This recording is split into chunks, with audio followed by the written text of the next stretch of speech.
کے ساتھ ہو، آپ کے ساتھ بھی ہو۔ ہمارے لیے آج کی پاک انجیل مقدس لوکا کے مطابق خداوند تیری تمجید ہو۔ اس کے 5ویں باب کی پہلی 11 آیات۔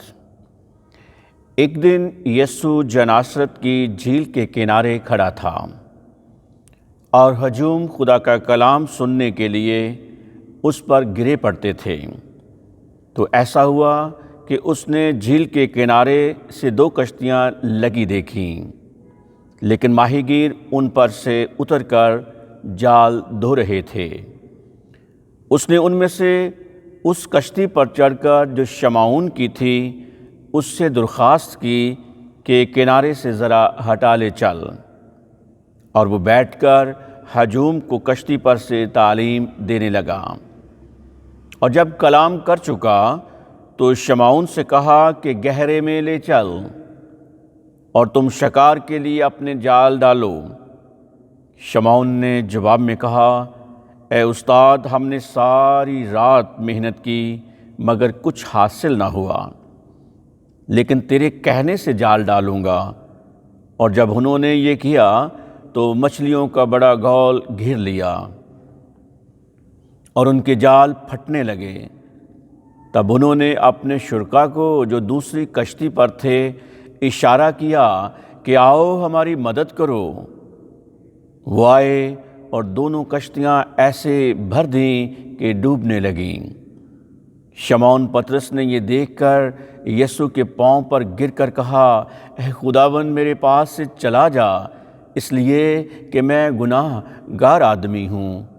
کیونکہ اس ماہی گیری کے سبب جو انہوں نے کی تھی وہ اور اس کے ساتھی نہایت حیران ہوئے، اور ویسے ہی زبدی کے بیٹے یعقوب اور یوحنا بھی جو شمعون کے شریک تھے۔ تب یسوع نے شمعون سے کہا، مت ڈر، اس وقت سے تو آدم گیری کرے گا۔ وہ کشتیوں کو کنارے پر لے آئے اور سب کچھ چھوڑ کر اس کے پیچھے ہو لیے۔ پاک انجیل کے وسیلے سے ہم سب کے گناہ معاف کیے جائیں۔ اے مسیح تیری ستائش ہو۔ گڈ مارننگ پیارے بھائیوں اور بہنوں، آج ہم سال کے دوران میں 5واں عام اتوار منا رہے ہیں، اور آج کے انجیلی اقتباس میں خداوند یسوع المسیح کے پہلے شاگرد شمعون پطرس کے بلاوے کی کہانی سنتے ہیں۔ مسیح خداوند کی شاگردیت اختیار کرنے کے لیے ایک شاگرد کے اندر بنیادی طور پر 3 کوالٹیز کا ہونا نہایت ضروری ہے، جو ایک شاگرد کو اس کی معراج تک لے جاتا ہے۔ آج کے اقتباس میں ہم دیکھتے ہیں پطرس اور اس کے رفقائے کار اپنی کشتیوں کو کنارے پر لا کر جال دھو رہے ہیں، اور ہجوم مسیح خداوند پر گرا پڑتا ہے کہ خدا کا کلام سنا جائے۔ مسیح خداوند پطرس کی کشتی کو استعمال کرتے ہیں ان کو تعلیم دینے کے لیے۔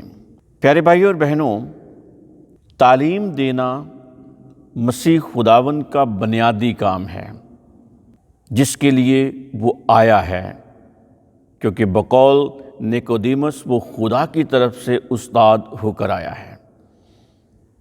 جب خداوند اپنی تعلیم کا سلسلہ مکمل کرتے ہیں تو پہلا حکم خداوند نے پطرس کو یہ دیا کہ اس کو گہرے میں لے چل اور جال ڈالو۔ پیارے بھائیوں اور بہنوں، ایک شاگرد کے اندر جو پہلی کوالٹی کا ہونا ضروری ہے کہ he should be a good listener, وہ اچھا سننے والا ہو، کیونکہ سننا روحانیت کی شاگردیت کی پہلی سیڑھی ہے۔ ہم دیکھتے ہیں کہ پطرس ایک تجربہ کار ماہی گیر ہے، اور یہ بھی ہم نے سنا ہے کہ پطرس نے اور اس کے ساتھیوں نے ساری رات محنت کی ہے، لیکن ان کے ہاتھ مچھلیوں کا شکار نہیں لگا، وہ تھک چکے ہیں۔ پہلے نمبر پر تو اس نے اپنی کشتی خداوند کے سپرد کر دی، اور خداوند نے اس کی کشتی کو پلپٹ کے طور پر استعمال کر کے ہجوم کو تعلیم دی ہے۔ اور خداوند کا حکم دینا اور پطرس کا خداوند کے حکم کی تعمیل کرنا کہ گہرے میں لے چل اور شکار کے لیے جال ڈالو۔ یقینی طور پر پطرس مسیح خداوند کا یہ حکم سن کر حیران ہوا ہوگا۔ ہم جانتے ہیں کہ پطرس ایک تجربہ کار ماہی گیر تھا، جس نے ساری رات شکار کیا تھا، جس کو اپنے شکار کا علم تھا کہ کس وقت اور کس جگہ شکار ہوتا ہے، لیکن وہ اپنے تجربے میں اس وقت ناکام رہا ہے۔ اس لیے اس نے مناسب جانا کہ استاد کے حکم کو مانا جائے، اور اس نے کہا کہ میں تیرے کہنے پر جال ڈالتا ہوں۔ اور جب اس نے جال ڈالا، مسیح خداوند کا حکم مانا، تو یہ اس کے لیے اور اس کے ساتھیوں کے لیے برکت کا باعث ہوتا ہے، کیونکہ ایک شاگرد کے لیے اپنے استاد کا حکم برکات کا منہ کھول دیتا ہے۔ اس سارے معاملے میں ہم دیکھتے ہیں کہ عالم کل ہمارا خداوند یسوع المسیح جانتا ہے کہ اس وقت مچھلیاں کہاں تیر رہی ہیں۔ اس میں یاد رکھنے والی بات یہ ہے کہ جو خدمت ہم اپنی طاقت سے اور اپنی حکمت پہ بل بوتے پر کرتے ہیں، وہ بے فائدہ اور بے پھل رہتی ہے۔ مسیحی کام اور خدمت میں کامیابی کا بھید خداوند کی رہنمائی حاصل کرنے میں ہے۔ جب ایک تجربہ کار ماہی گیر ایک بڑھئی کے حکم پر جال ڈالتا ہے، تو پھر نتیجہ ہمارے سامنے ہے کہ جال بھر جاتے ہیں۔ پیارے بھائی اور بہنوں، اس سے حلیمی، حکم ماننے اور تعلیم پذیری اور بے چوں چرا فرما برداری کی قدر و قیمت اور اہمیت کا اندازہ ہوتا ہے۔ شاگردیت کے اس عمل کی دوسری کڑی اور دوسری سیڑھی یہ ہے کہ حکم ماننے کے بعد دوسرے نمبر پر شاگرد کو اپنے آپ کو ڈسکور کرنے کا موقع ملتا ہے۔ نہ صرف اس کو اپنے آپ کو ڈسکور کرنے کا موقع ملتا ہے، بلکہ وہ اس کا اظہار بھی کرتا ہے۔ ہم اس مقام پر دیکھتے ہیں کہ جب پطرس نے مسیح خداوند کا حکم مانا ہے، مسیح خداوند کی آواز کو سنا ہے، تو اس کے اندر ڈسکوری کا احساس پیدا ہوتا ہے، عمل شروع ہوتا ہے۔ وہ اپنے آپ کو دریافت کرتا ہے، اسے اپنے ہونے کی پہچان ہو جاتی ہے۔ بے شک اپنی پہچان کا خزانہ آج پطرس کے ہاتھ میں لگ گیا ہے، اور وہ بے قرار ہو کر مسیح خداوند کے قدموں میں گر کر اس بات کا اظہار کرتا ہے کہ میں گناہ گار آدمی ہوں۔ یہ ہے پطرس کی دریافت اپنے بارے میں، یہ ہے اس کی پہچان مسیح کے قدموں میں گر کر اقرار کرنے سے، اور جس کو اپنے ہونے کی پہچان ہو جاتی ہے وہ سب کچھ حاصل کر لیتا ہے۔ لیکن اس مقام پر نہ وہ صرف اپنے آپ کی پہچان کرتا ہے، اپنے آپ کو دریافت کرتا ہے، بلکہ وہ اس بات کا اقرار بھی کرتا ہے کہ میرے سامنے جو کھڑا ہے وہ کوئی معمولی شخص نہیں ہے، وہ سراسر غیر معمولی شخص ہے، وہ کوئی جوہر شناس ہے، جس نے پطرس کے اندر کا جوہر جو کہ ہے وہ دیکھ لیا ہے، اور کہتا ہے کہ اے خداوند میرے پاس سے چلا جا۔ مکمل احساس ہو چکا ہے کہ میرے سامنے جو کھڑا ہے یہ کوئی خداوند ہے۔ جب انسان کو اپنے ہونے کی پہچان ہو جاتی ہے تو پھر اس کے لیے زندگی کے دروازے کھل جاتے ہیں۔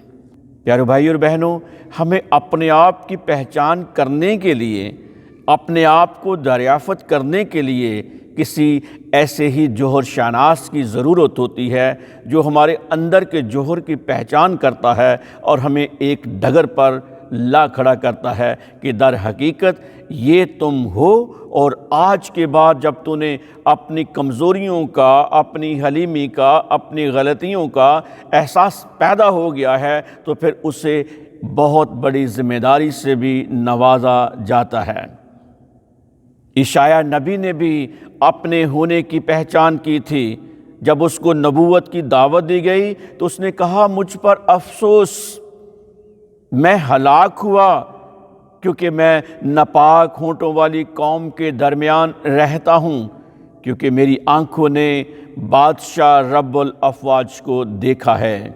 کیا کہنے، مقدس پطرس نے تو براہ راست اپنی جسمانی آنکھوں سے سامنے رب الافواج بادشاہ کو کھڑے ہوئے دیکھا ہے، اور اسی وقت جو کہ ہے اس کے اندر یہ تبدیلی کا عمل ہوتا ہے، اور خداوند اسے ایک نئی ذمہ داری سے نواز دیتے ہیں کہ اب تک تم مچھلیوں کا شکار کرتا رہا ہے، اب تک تم ماہی گیری کرتا رہا ہے، لیکن آج سے تو آدم گیری کرے گا۔ مثلاً کہ آج سے لوگوں کو تو گھیرے گا جو ایمان سے انحراف کر چکے ہیں، جو اپنے بادشاہ رب الافواج سے دور جا چکے ہیں، تو اب ان کو اپنے خداوند کے سامنے لائے گا، پیش کرے گا اور ان کی روحوں کو بچائے گا۔ پیارے بھائی اور بہنوں، جتنے لوگ بادشاہ کو اپنے جاہ و جلال میں دیکھتے ہیں ان کے ساتھ ایسا ہی ہوتا ہے جیسے پطرس کے طور پر ہوا ہے کہ وہ کامل طور پر بدل جاتا ہے۔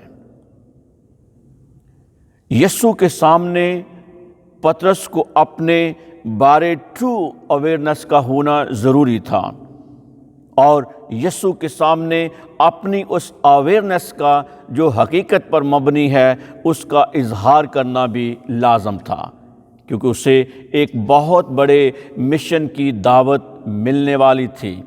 لکھا ہے تب یسوع نے پطرس سے کہا مت ڈر۔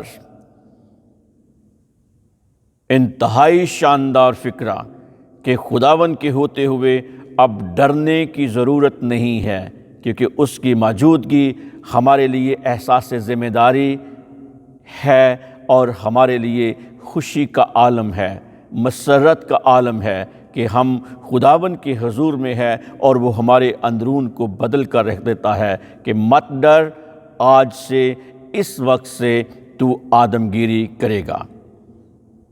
مسیح خداوند کی شخصیت کا اس پر ایسا اثر ہوتا ہے کہ لکھا ہے کہ وہ اپنی کشتیاں چھوڑ کر، جس طرح متی مصول لینے والا یسوع کے کہنے پر مصول کی چوکی جہاں پر پیسے پڑے ہوئے ان کو چھوڑ کر مسیح کے پیچھے ہو لیتا ہے، اسی طرح مقدس پطرس بھی اپنی کشتیاں چھوڑ کر مسیح کے پیچھے ہو لیے، اپنی مال و متاع چھوڑ کر، اپنی ساری دولت چھوڑ کر، اپنا سب کچھ چھوڑ کر مسیح خداوند کے پیچھے ہو جاتے ہیں اور اس کی پیروی کرنے لگ جاتے ہیں، کیونکہ انہوں نے پا لیا ہے کہ مسیح خداوند کی پیروی کرنا، اس کے پیچھے چلنا دولت متاع، عزت، مال، زندگی سے کہیں بڑھ کر ہے، کیونکہ یسوع کی پیروی کرنا بہت ویلیویبل ہے۔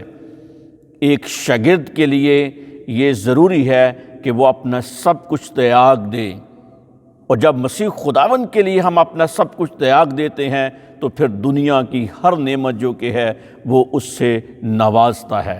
جب پطرس نے کہا کہ دیکھ ہم نے سب کچھ چھوڑ دیا ہے اور تیرے پیچھے ہو لیے ہیں، پس ہم کو کیا ملے گا؟ تو یسوع نے ان سے کہا تھا کہ میں تم سے سچ کہتا ہوں کہ جب نئی تکوین میں ابن انسان اپنے جلالی تخت پر بیٹھے گا تو تم بھی جو میرے پیچھے ہو لیے ہو 12 تختوں پر بیٹھ کر اسرائیل کے 12 قبائل کا انصاف کرو گے، اور ہر ایک جس نے گھر یا بھائیوں یا بہنوں یا باپ یا ماں یا بیوی یا بال بچوں یا کھیتوں کو میرے نام کی خاطر چھوڑا وہ 100 گنا پائے گا اور ابدی زندگی حاصل کرے گا۔ پیارے بھائی اور بہنوں، یہ ہے مسیح خداوند کی پیروی کرنے کا نتیجہ، یہ ہے مسیح خداوند کی پیروی کرنے کا ریوارڈ جو ہم حاصل کرتے ہیں۔ ایک شاگرد کے لیے یہی ضروری ہے، اور یہی ایک شاگرد کی معراج ہے کہ وہ اپنا سب کچھ چھوڑ دے، اپنے منصوبے، اپنا مال و دولت، اور مسیح خداوند کی پیروی کرنے کے لیے، یسوع کی پیروی کرنے کے لیے ہمارے ہاتھ میں ایک بڑا اور نیا خزانہ ہاتھ آتا ہے جو کبھی پھر ہم سے جدا نہیں ہوتا ہے۔ اسی لیے پطرس، یعقوب اور یوحنا ان تینوں نے کشتیوں کو کنارے پر لے آئے اور سب کچھ چھوڑ کر مسیح خداوند کے پیچھے ہو لیے۔ پیارے بھائی اور بہنوں، ان کے فیصلے پر کتنی بڑی بات کا انحصار ہے۔ اگر وہ کشتیوں کے ساتھ رہنے کا فیصلہ کر لیتے تو آج دنیا میں ان کا نام تک نہ ہوتا، لیکن انہوں نے مسیح خداوند کے ساتھ رہنے کا فیصلہ کیا تو رہتی دنیا تک اب ان کا کوئی نام مٹا نہیں سکتا ہے۔ آئیے مسیح خداوند کے سچے پیروکار ہوتے ہوئے، اس کی سچی شاگردیت اختیار کرتے ہوئے اپنے آپ کو مسیح کے سپرد کریں، کیونکہ جب ہم مسیح کا نام جپتے ہیں، مسیح کے نام کی تبلیغ کرتے ہیں، تو پھر ہر چیز جو کہ ہے زندگی میں ہمیں میسر ہوتی ہے۔ خدا مجھے اور آپ سب کو مسیح کی پیروی کرنے کا اس عمل کو اسی طرح جاری و ساری رکھنے کی توفیق دے۔ آمین۔